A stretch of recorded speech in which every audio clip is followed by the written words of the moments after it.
Hello students, today we are going to learn about functions of constitution. We have noted every state or every nation have their own constitution. Mormor ছাত্ৰ ছাত্ৰীসকল আজি আমি শিকিম functions of the constitution. আমি সকলোৱে জানো যে পৃথিৱীৰ প্ৰত্যেকখন দেশৰ আতে একোখন সংবিধান থাকে আৰু এই সংবিধানখনৰ কি কাৰ্য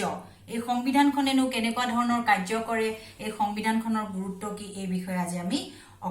চমুকৈ জানিবলৈ আগবাঢ়িছো আৰু let us start the function. What is the main function? The first function of the constitution is constitution allows coordination and assurance. যে সংবিধানখনৰ প্ৰথম যেটো কাৰ্য সেই কাৰ্যটো হৈছে যে সংবিধানে সমন্বয় আৰু প্ৰতিশ্ৰুতিক অনুমোদন দিয়ে সংবিধানে সমন্বয় আৰু প্ৰতিশ্ৰুতিক অনুমোদন দিয়ে The constitution allows coordination and assurance. That means every nation consists of different life diversities like caste, religion, creed, communities, etc. etc. So it is not possible for every people to have coordinate among themselves. But it is the constitution which perform these functions. What functions? It functions coordinations and assurance among different classes of people. যে সংবিধানে পৃথিৱীৰ বিভিন্ন দেশত বা প্ৰত্যেকখন দেশতে যি বিভিন্ন জনসাধাৰণ আছে বিভিন্ন জাতি আছে জনজাতি আছে তাত ধৰ্মীয় সম্প্ৰদায়ৰ মানুহ আছে ধনী দুখীয়া মানুহ আছে সেই সকলোখিনি মানুহৰ মাজত সমন্বয় ৰক্ষক হিচাপে কাম কৰে গতিকে আমি প্ৰথম ফাংচনছটো কি পালো যে কনস্টিটিউশন এলাউজ কোঅৰ্ডিনেশন and assurance. আমি প্ৰথম কাৰ্যটো পালো যে সংবিধানে কি কাম কৰে এটো হৈছে সকলোৰে মাজত সমন্বয় স্থাপন কৰে আৰু সকলোকে কি কাম কৰে যে প্ৰতিশ্ৰুতি বিলাকক অনুমোদন জনায় এটো সম্ভৱ তোমালোকে বুজি পাইছা দুই নম্বৰ যেটো ফাংচন হে ফাংচনছটো হৈছে যে স্পেসিফিকেশন অফ দুই নম্বৰটো হৈছে স্পেসিফিকেশন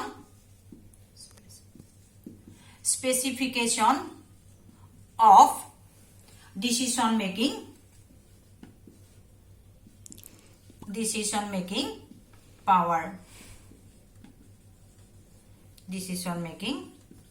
power যে সিদ্ধান্ত গ্ৰহণ ক্ষমতাৰ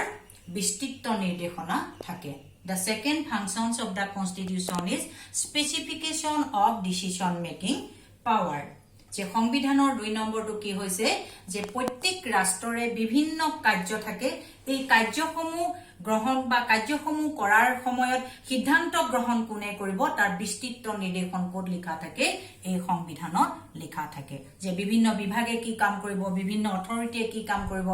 বিভিন্ন চৰকাৰৰ বিভিন্ন অংগসমূহে কি কাম কৰিব সেই সকলো কথা সংবিধানত লিপিবদ্ধ কৰা থাকে ইয়াৰ উপৰিও সংবিধানখনত সৰকাৰ কেনেকৈ গঠন হয় আমি জানো যে সৰকাৰৰ তিনিটা পাৰ্ট আছে এক্সিকিউটিভ আছে লেজিসলেচাৰ আছে আৰু জুডিচিয়াৰী আছে এই তিনিটা এই সৰকাৰৰ এই যি তিনিটা মেইন অৰ্গান আছে এই অৰ্গান গিটা কেনেকৈ ফৰ্ম হয় এই অৰ্গান গিটা কেনে ধৰণে কাম কৰে প্ৰতিটো অৰ্গানৰ সীমাবদ্ধতা কি লিমিটেশন কি all these are specifically mentioned in the constitution এই সকলো বিলাক কোড লিপিবদ্ধ কৰি থোৱা থাকে সংবিধানত লিপিবদ্ধ কৰি থোৱা থাকে তিনি নম্বৰটো হৈছে আমাৰ limitations of the powers of the government তিনি নম্বৰটো আমাৰ ফাংচনছ হৈছে limitations of the powers of the government limitation of the powers of the government যে সৰকাৰৰ ক্ষমতাৰ ওপৰত সীমাবদ্ধতা আমাৰ তিনি নম্বৰৰ যেটো ফাংচন সংবিধানৰ যেটো কাৰ্য হৈছে সেই কাৰ্যটো হৈছে সৰকাৰৰ যি ক্ষমতা আছে সেই ক্ষমতাৰ ওপৰত সীমাবদ্ধতা আনি দিয়ে যে সৰকাৰে যাতে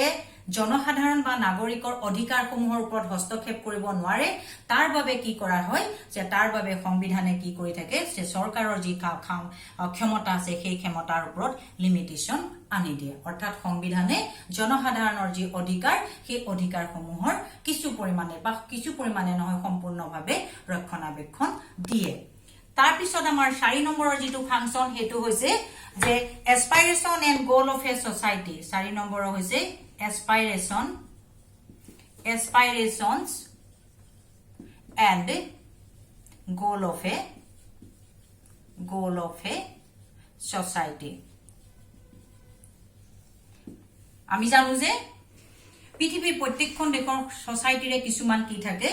গোল থাকে কিছুমান কি এসপাইৰেশন থাকে কিছুমান তেওঁলোকৰ আশা থাকে কিছুমান আকাংক্ষা থাকে সেই আশা আৰু আকাংক্ষা বিলাকক বাস্তৱত ৰূপায়িত কৰাৰ দায়িত্ব কাৰ হাতত আছে কনস্টিটিউশনৰ হাতত আছে another functions of the constitution is to fulfill the aspirations and goal of a society যে প্ৰত্যেকখন দেশৰ জনসাধাৰণৰ যি আশা আকাংক্ষা থাকে তেওঁলোকৰ ৰাষ্ট্ৰখনক লৈ যি আশা আকাংক্ষা থাকে সেই আশা আকাংক্ষা সমূহ সম্পূৰ্ণভাৱে ফলৱতী কৰাৰ বা সেই সম্পূৰ্ণভাৱে এইবিলাক সম্পূৰ্ণভাৱে কৰাৰ বা সম্পূৰ্ণ কৰাৰ দায়িত্ব কাৰ হাতত থাকে কনস্টিটিউশনৰ হাতত থাকে আৰু কনস্টিটিউশনে সেই কাৰ্যসমূহ সম্পাদন কৰিব বিচাৰে তাৰ পিছত হৈছে 4 নম্বৰটো হৈছে vested power on the government 5 নম্বৰত হৈছে vested powers of the government যে সংবিধানৰ আমি ইতিমধ্যে কি পাৱাৰ পালো যে প্ৰথমটো আমি পালো সংবিধানে নীতি নিৰ্ধাৰণ কৰে 2 নম্বৰতে কি পালো যে সংবিধানে আমাক কি কৰে যে চৰকাৰৰ কিছুমান কাৰ্য আৰু ওপৰত তেওঁলোকে সীমাবদ্ধতা আনি দিয়ে ইয়াৰ উপৰিও সংবিধানে অন্য এটা কাৰ্য কৰিবলগীয়া হয় হেতু কি হৈছে যে আমাৰ দেশখনৰ উন্নয়নৰ কাৰণে কিছুমান উন্নয়নমূলক কাম কৰিবলগীয়া হয় চৰকাৰে সেই কাৰণে চৰকাৰক কিছুমান দায়িত্ব অৰ্পণ কৰে সংবিধানে চৰকাৰৰ ওপৰত কিছুমান ভেস্টেড পাৱাৰ্স কি কৰে এলোকেট কৰে যাতে সেই কামসমূহ তেওঁলোকে সম্পাদন কৰিব পাৰে আৰু 6 নম্বৰতে হৈছে যে আমাৰ জনতাৰ মৌলিক পৰিচয়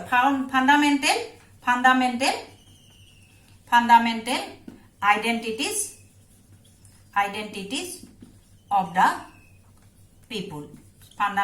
identities of the people যে এই সংবিধানৰ মৌলিক সংবিধানে কি কৰে যে জনসাধাৰণৰ এটা মৌলিক পৰিচয় দাঙি ধৰে through this constitution people enjoy their own identities that means as for example we are Indians that identity we found from our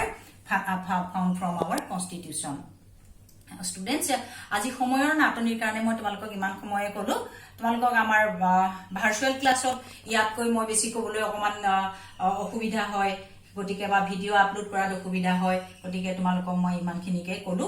আৰু আমি পিছত যেতিয়া আমি ভালদৰে লগ পাম ভালদৰে আকৌ বুজাবলৈ চেষ্টা কৰিম গুড থ্যাংক ইউ